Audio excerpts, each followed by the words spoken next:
এইটো আমাৰ পাকঘৰটো যেটো আপোনালোকে সদায় দেখি থাকে আজি অকণমান বেলেগ কিবা দেখিছেনে এবাৰ অনুমান কৰকচোন কিবা এটা আপোনালোকে বেলেগ নিশ্চয়কৈ দেখিছে ন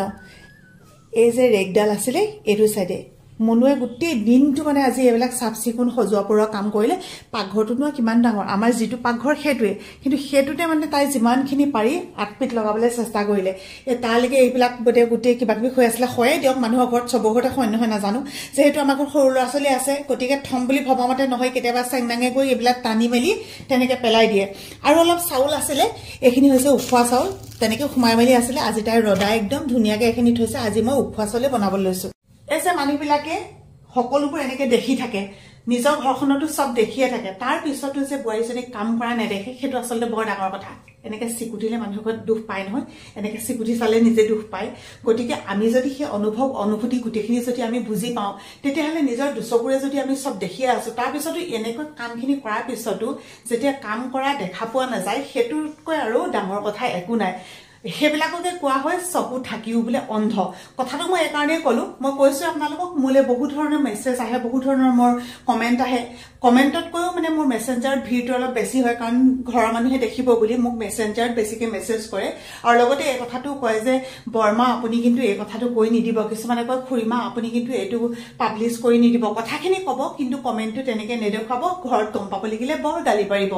গতিকে মই এটা কথাই কওঁ যে নিজৰ লৰাটোক আপুনি যেনে ধৰণে তুলিছে যিমান কষ্ট কৰি ডাঙৰ কৰিছে বুৱাৰীজনীকো হিমান কষ্ট কৰি ডাঙৰ কৰিছে মাত্ৰ পাৰ্থক্য এটাই আপোনাৰ লৰাটো আপোনাৰ ওচৰত থাকি গৈছে বুকুৰ ওচৰত আছে আপুনি দুচকুৰ সন্মুখত আছে আপুনি প্ৰতিটো সময়তে দেখি আছে কিন্তু বুৱাৰীজনীকো হে মাক দেউতাকে তেনেকে কষ্ট কৰি ডাঙৰ কৰে মই কেৱল মনুকলৈ কথাটো কোৱা নাই মই গোটেই পৃথিৱীৰ যিমান বুৱাৰী আছে সকলোৰে লৈ পেলাই কথাটো কৈছো যি সকলে এতিয়াও শান্তিত আছে সুখেৰে আছে মিলাপিতিৰে আছে হে সকলে কথাটো ধৰি নলব কিন্তু যি সকলে এতিয়াও এই কথাখিনি বুজি পোৱা নাই তেওঁলোককে কৈছো যে মিলাপিতিৰে থাকক জীৱন গুছি গলে আৰু ঘুৰাই নাপায় আৰু কান্দিলেও আপুনি গুছি যোৱা সময়খিনি উভতাই আনিব নোৱাৰে গতিকে সময় থাকুতে মিলাপিতিৰে থাকক বুজাপৰাৰে থাকক জীৱন কষ্টুপাতৰ পানী আমি আহিছো যেনেকে পৃথিৱীলে এদিন আমাক ভগৱানে তেনেকে লৈ যাব এতিয়া মনু হৈছে মই স্কুলৰ পৰা অহালৈকে তাই আজি কামেই কৰি আছিল মই তাৰপিছত নিজে পঠিয়াইছো যে তুমি যোৱা অকনমান গুৱা বেটা আনকি খাবলৈ বলে আজি সময় পোৱা নাছিল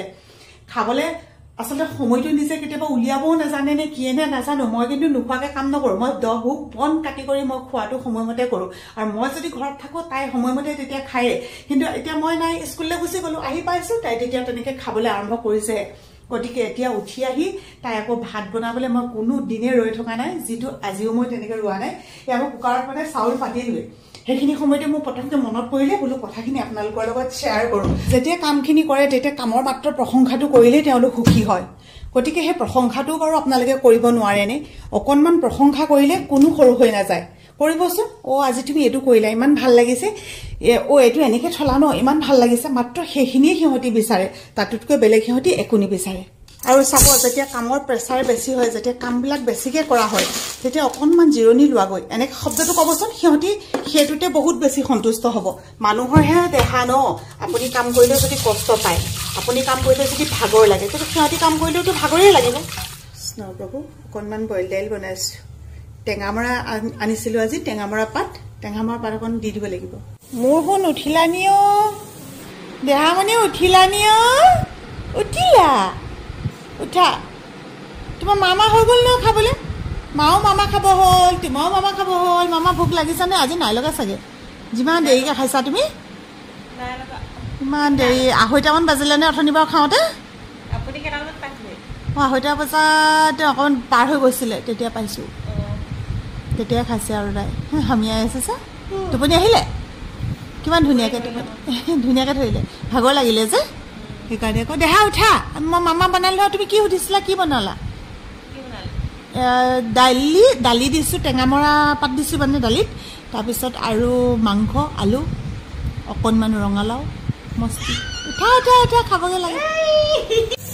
লৰা যে হোষ্টেল যায় তাৰ পিছতে অহা পিছত কেৰাহী চাহিব কি কয় আপোনালোকে বাৰু আমি বা পেলাই চলে কেনেকে দিম কওকচোন এখনো এখন এই 2-3খন কেৰাহী হিহতি হোষ্টেল নিপিনে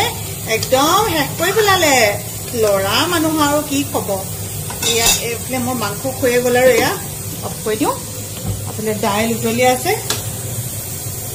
দাইল 2 কাপ দিছিলো তাৰ পিছতে আকৌ 1 কাপ দিলো মানে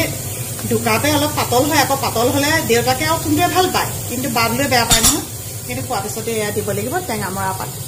ইয়াত আছে ৰাতিপুৱা বনোৱা দাইল। এইখন আমি ঘৰত ব্যৱহাৰ কৰা কেৰাহী চাওক, ঘৰত ব্যৱহাৰ কৰা এইকেইখন মানে আপোনাৰ এতিয়াৰ পৰা 25 বছৰ আগৰ, তথাপিতো কিমান ধুনীয়া হৈ আছে চাওক আকৌ। আৰু এইখন কেৰাহীও আমি এইটো ঘৰলৈ যেতিয়া বদলি হৈ আহিছিলোঁ, মানে বেলেগ হৈ, তাৰ কিছুদিনৰ পিছতে কিনা। মানে আমি প্ৰথম গেছটো নাছিলে দেই, যেতিয়া গেছ চেছ নাছিলে আমিতো জুইতে বনাইছিলোঁ। তাৰপিছত যেতিয়া গেছটো লৈছিলোঁ তেতিয়াই কিনা। ধুনীয়া হৈ আছে চাওকচোন। সিহঁতে হোষ্টেল নিয়াকেইখন সেয়া অকল হোষ্টেল ওলায়ো মেচলৈ নিয়াকেইখনে মানে একদম বেয়া কৰি পেলালে। বাহুবলী মানে একদম পুৰা বাহুবলী আৰু শুনো আঁঠুত বিষ আছে বুলি এনেকৈ কৈ আছো। কেনেকুৱা একদম একে চুটে দাঙি দিছে অ' এ মজা। হ'ব ঈশ্বৰ, এই ডেকা সেই জোৰ উলিয়াব নালাগে এইটো বয়সত। অ' শুনামনি কৰি নাথাক অ', ইমান কন্দুৱাই বেয়া কৰিবগৈ এতিয়া। পিঁয়াজ লাগেনে খাবলৈ? দুখি লাগেনে?